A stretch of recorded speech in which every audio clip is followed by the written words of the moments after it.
And we are live. Welcome to episode 229 of the GT on 5G, soon to be 6G. It's the latest inside scoop on everything 5 and 6G. We cover 6 topics in about 20 minutes, and it's brought to you by More Insights and Strategy. I'm Will Townsend, and joining me again this week is fellow analyst Anshul Sag. Let's get started with my first topic. And Anshul, I just got back from HPE Discover Las Vegas. And there were a lot of announcements. In fact, I'm working on a Forbes article that should be dropping early next week. But I do want to highlight one aspect of the announcement payload. And it was around HPE Aruba Networking. And they're rolling out of a partner program to accelerate its private 5G offering. So for our viewers and listeners that aren't familiar with what HPE is doing, they acquired Athonet 2 years ago. Athonet is a core infrastructure provider, and HPE is delivering through its Aruba unit a turnkey solution that includes not only HPE core, but HPE branded radio access network infrastructure as well, in addition to the necessary orchestration and automation software that comes along with that. And so what this is all about, it's a competency program for its partners, and it's designed to not only accelerate the adoption of HPE solutions, but also to train channel partners on the nuances of cellular technology, because as you and I both know, it's much different than Wi-Fi. It involves licensed spectrum, and there are a host of other differences between it and Wi-Fi. So I like it. Again, I'll be going a little bit deeper in that Forbes article dropping next week. But from my perspective, where HPE is really focusing its effort with private cellular is within operational technology environments to do things like we have spoken about on many occasions: manufacturing automation, logistics, and so on and so forth. So what do you think about that? I think it's, I don't really know HPE's position in the market that well. Yeah. But I do listen to what you have to say. I will say it was impressive that they were at the Sphere. Yeah. But in general, I think that there's a lot of opportunities for new markets that haven't adopted 5G. And I think that's where a lot of their business opportunity is. Sure. And yeah, I just think that HPE is well positioned to capture some of that. But I also think that I haven't really heard much from them about 6G. Yeah. And I would be interested to see what their thoughts are on that, because they're obviously still very focused on what's available today and what's shippable in the next 5 years. But I would be curious to see what their thoughts are on 6G and how they fit into it. Yeah. Well, I mean, certainly, we've been talking about the future of 6G. It's going to decidedly be AI-infused, and that was a big theme this year at HPE Discover Las Vegas. A lot of focus on agentic AI and what Aruba Networking is doing from an enterprise perspective to drive that. What I like about what they're doing with private 5G is that it's a natural extension from a sales perspective with respect to what it's already doing with Wi-Fi, number one.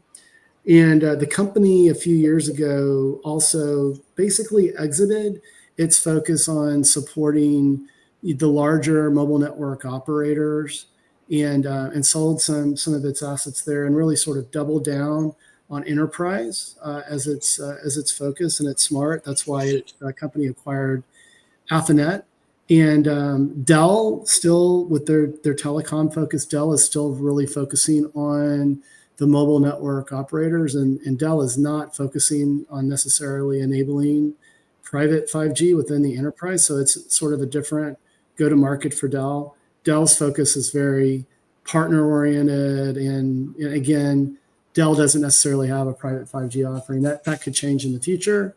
But I do really like what HPE is doing. And again, if you want to learn more, that Forbes article should be dropping hopefully early next week. But with that, let's go to your first topic. You want to talk about 3GPP release 20 and what that means for 5G Advanced and the future of 6G. Yeah, so we kind of touched on this last week a little bit with the meeting in Prague. But really, what 3GPP Release 20 is it's kind of like the primer for Release 21. Mm-hmm. And Release 21 is the first release of 6G. And what we'll see in Release 20 is a lot of kind of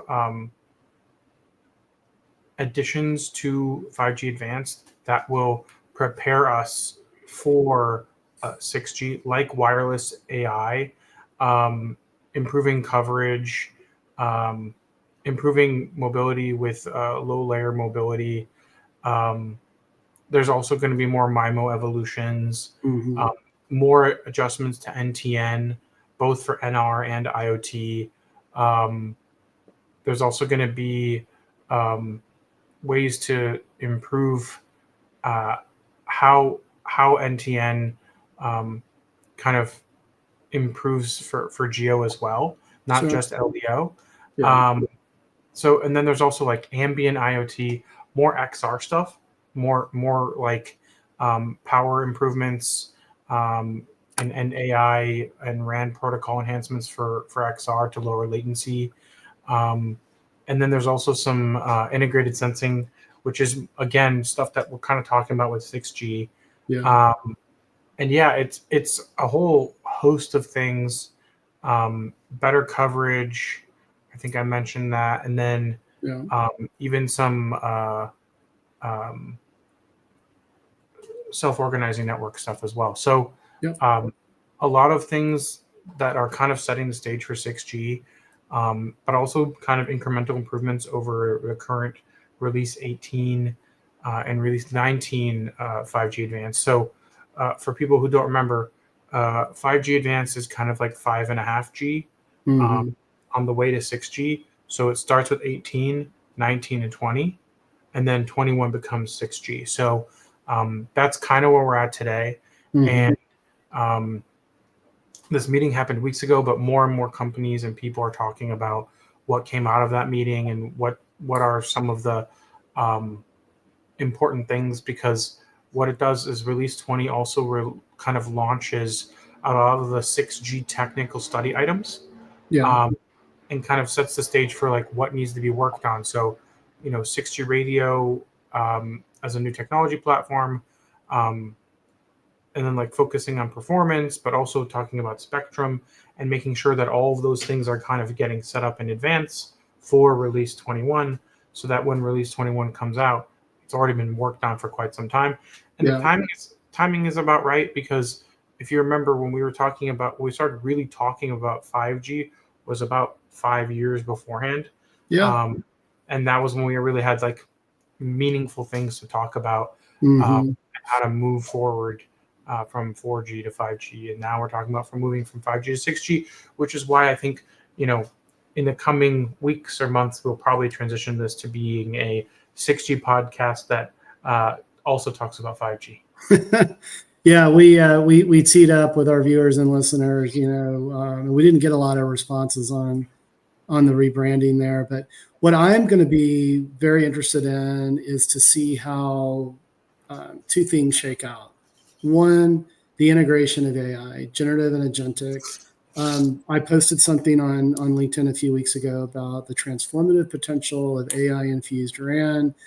Obviously, NVIDIA is driving a lot of this discussion, but there are others like Opanga Networks that you and I have spoken to in the past that are doing that as well. So it'll be interesting to see like sort of what gets kind of codified from a modern AI perspective, and then the other piece, because you and I have speculated on this one for quite some time.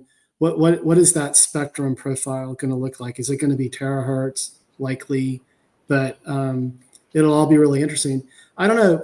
From my perspective, I agree with you. We're on sort of a similar track that we saw with 5G, but I feel like we're a little ahead of the curve. Would you agree with that as far as early investigations, NVIDIA's involvement? Would you agree with that? I would say that here's the thing. I think we're actually on the same path. Yeah. I think companies are just being more open about what research they've been doing Hmm. on 6G compared to 5G. I think Yeah. there was a lot more careful exploration with 5G behind closed doors. And I Sure. think because 5G was so competitive that a lot of people are kind of hopping on the 6G messaging bandwagon a little earlier than they did with Hmm. 5G, Yeah. and maybe even a little prematurely in some scenarios. Sure. But yeah, I think we're very much on the same trajectory, but Okay. I think there's been a little bit more openness on that sense. Okay. That's a fair assessment.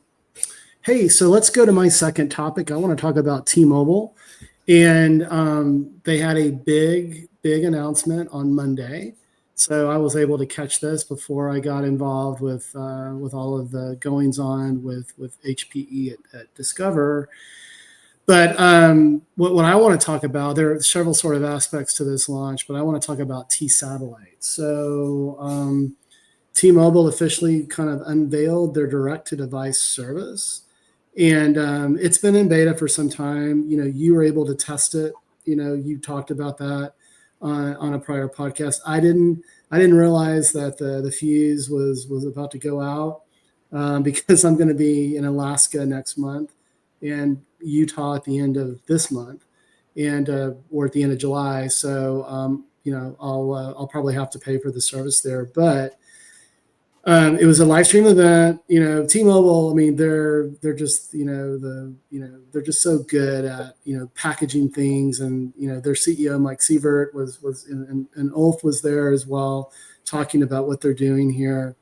But the big headline is that T Satellite with Starlink is set to be commercially available on July 23rd, and at launch will include SMS texting, MMS, picture messaging, and short audio clip support.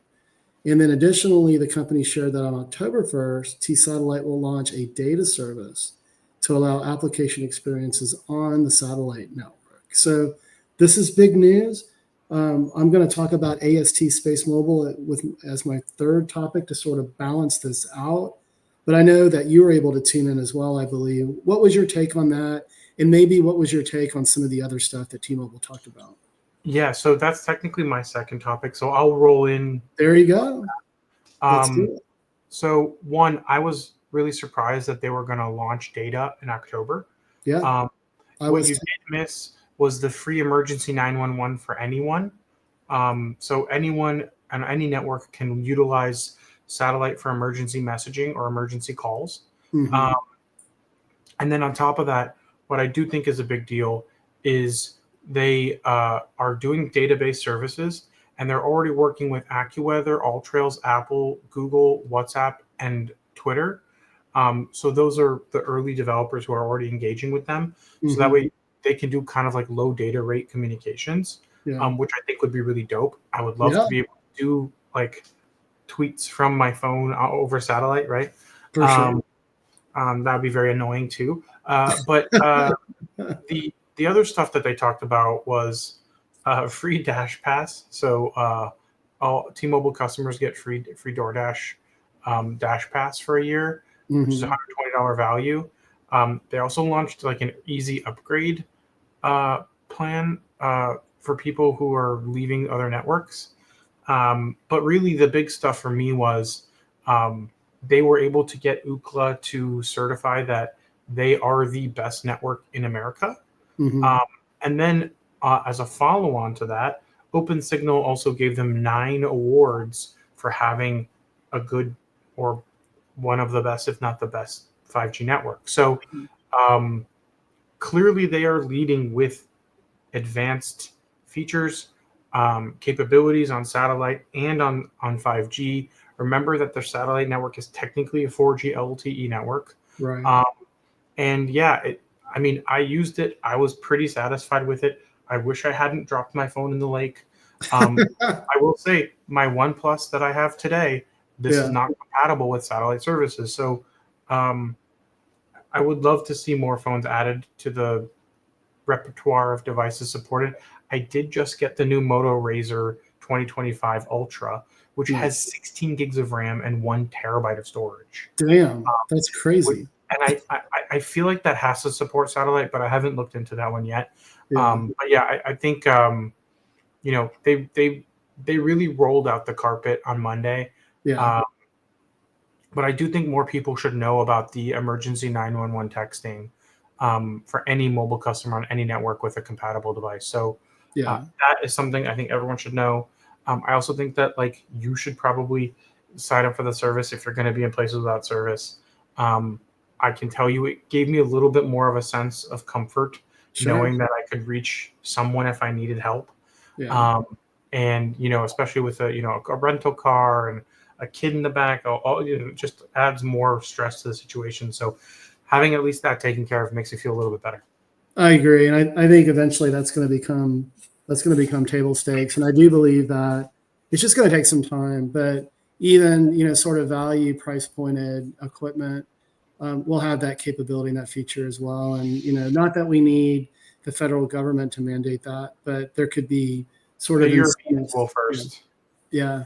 So, but hey, man, let me hit my third and final topic. And so I'm going to balance out the space race here. And I'm sure our fans with the SpaceMobile will appreciate this. But I want to talk about AST SpaceMobile.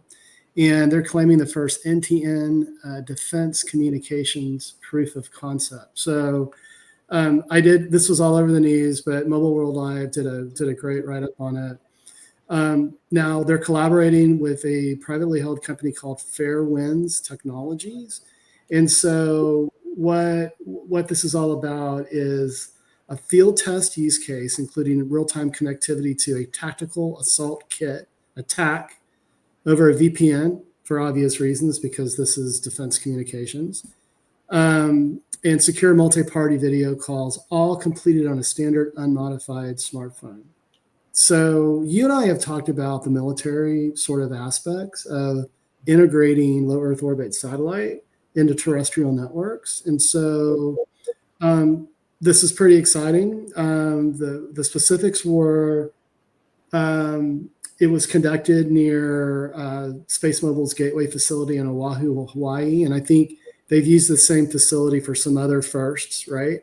Like, the video, the first video call and the first text message and that sort of thing. But Fairwinds is basically, I believe, a military contractor. And so that's why they were involved here. And but anyway, I think, at a very high level, it's just demonstrating the use cases. And I've had, time with Abel, the CEO, and he couldn't go into a lot of details because of obviously confidentiality and that sort of thing. But there are definitely military sort of aspects and opportunities that are tied to what he's architecting with AST SpaceMobile. So what do you think, man? I'm sure you're not surprised to hear this. No, I mean, defense contractors are extremely important to most technology companies, especially communications. Yeah.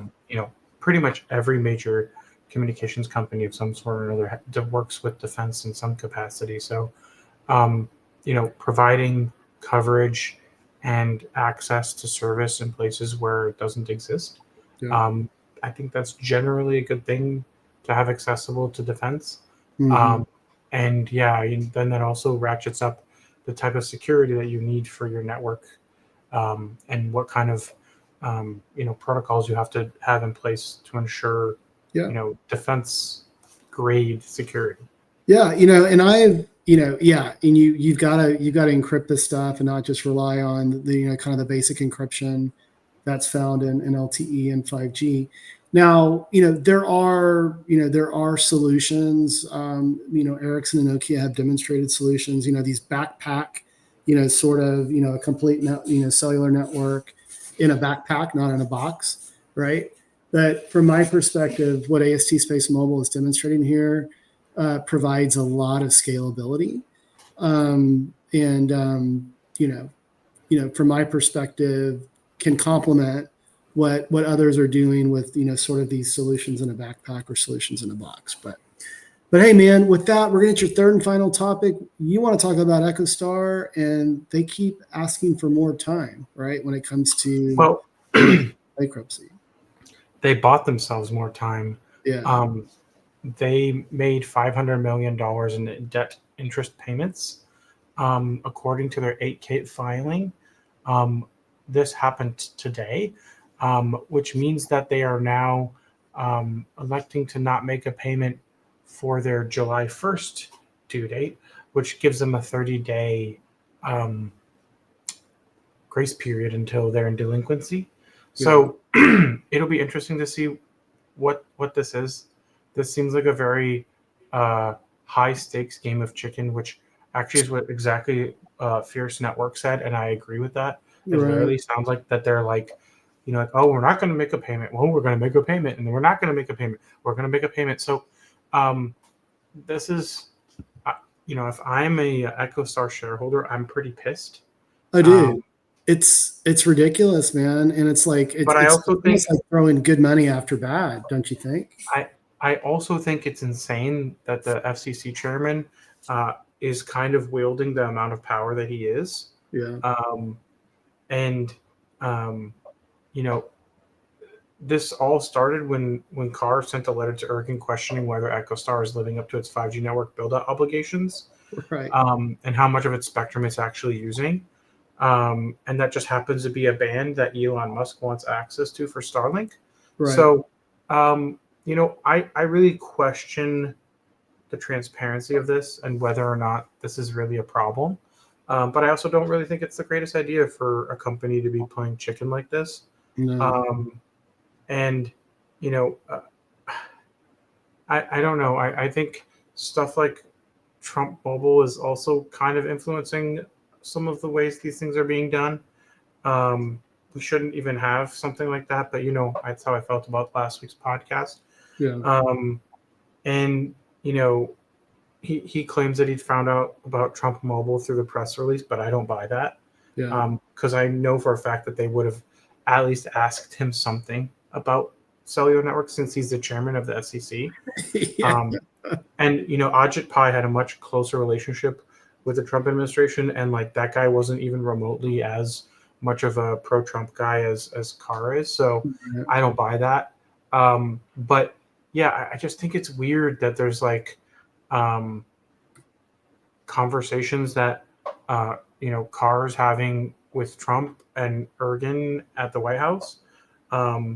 I don't really know what they're trying to achieve, but I just think that they're trying to strong arm an American company that has been around for a long time, and maybe they've kind of fallen out of favor in certain ways. And we both have criticized this company for spectrum squatting, among other things. But I also think it's kind of wild that this is even happening. Mm-hmm. And I just think that EchoStar should not be part of this Trump Mobile thing. But I feel like there's going to be something where, because it sounds like they want to strike a deal of some sort, and I don't understand what deal needs to be struck. So I know, I'm frustrated with it. I think a lot of people are. But the idea that they're going bankrupt or might go bankrupt because of this whole thing is also crazy. Right. And I just want it to be resolved so we can stop talking about it. Yeah, just stop talking about them. And hey, I'm a former Dish, subscriber, customer. It's been many years. So, I had that, that satellite dish, on a couple of houses over the years. But from my perspective, they just really haven't, changed with the times. They went about, acquiring all of the spectrum. You and I have been critical about, the squatting on that.